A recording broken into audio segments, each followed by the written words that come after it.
Governments of Ireland, Norway, and Spain have all officially recognized a Palestinian state this week.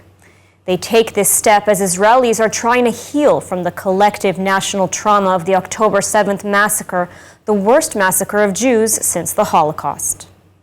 They take this step as the terrorist organization Hamas still holds 125 hostages.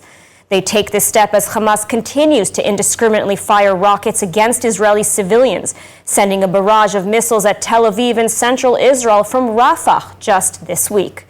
They take this step as Hamas has vowed to commit the massacre of October 7th again and again and again, so long as it remains in power. They take this step as the Palestinian Authority, their so-called partner for peace, continues to teach hatred of Jews and incites its people to violence against Israelis. They take this step as poll after poll shows that the Palestinian people, not Hamas, but the people in both Gaza and the West Bank overwhelmingly support the October 7th massacre and continued violence against Israelis. So exactly what kind of Palestinian state are they recognizing?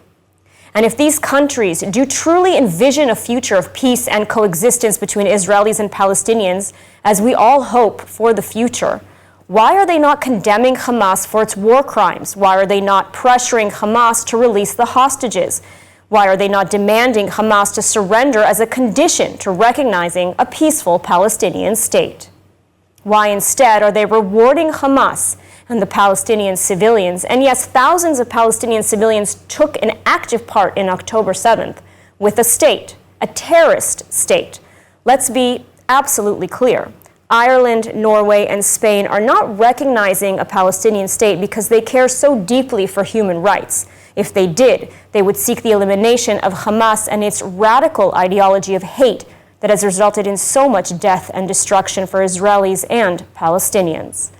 These countries are jumping on the bandwagon of the anti-Israel global trend and seizing the opportunity to advance a foreign policy that is deeply hostile to Israel and encourages and supports Islamic terrorists.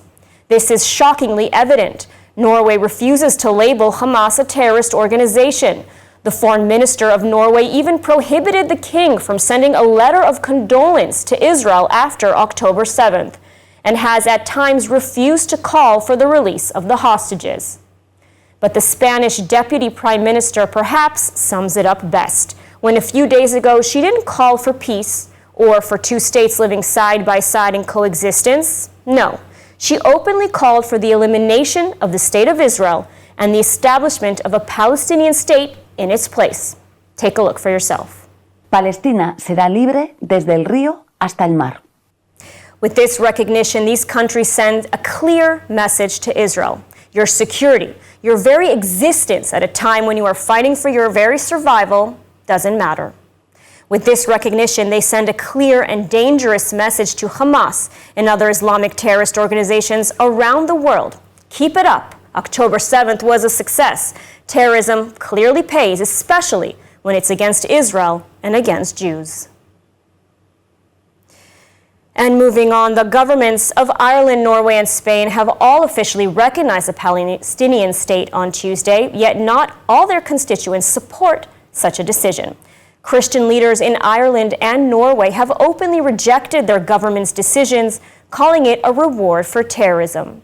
Joining us now with more on this is Paul Coulter, National Director of the International Christian Embassy, Jerusalem in Ireland. Paul, thank you for joining us.